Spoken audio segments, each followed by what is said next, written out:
এই সাবানটাকে দেখ রঙের বানিয়ে দি। এই তো হয়ে গেছে। কি রে মিনা, তোর আজকে কুইজ পরীক্ষার খাতা বেরোনোর কথা ছিল না? কত পেলি পরীক্ষায়? হ্যাঁ বাবা, আমি 100 পেয়েছি।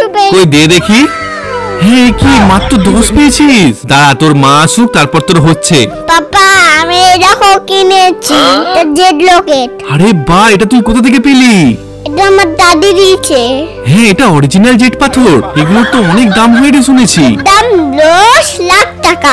এটা আমি তোমাকে দিয়ে দেবো, তুমি শুধু একটু মাকে ম্যানেজ করো। ঠিক আছে, আমি আর তোর মাকে বলবো না। এখন দাও, আমি তোমাকে পরে দেবো। ঠিক আছে।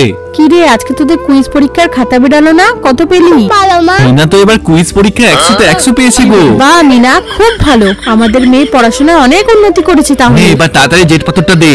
হ্যাঁ, এনো জেড রকেট। বাহ, থ্যাংক ইউ। ওফ, এবার আমি অনেক বড় লোক হয়ে যাব। এই যা, এটা নিচে পড়ে গেল। এ বাবা, এতে তো ময়লা লেগে গেছে। যাই, এটা বেসিনে গিয়ে ধুয়ে আসি। হ্যাঁ, কি এত ফেনা হচ্ছে কেন? জেট পাথরটা কোথায় গেল? হ্যাঁ, কি এটা তো সাবান। মিনা।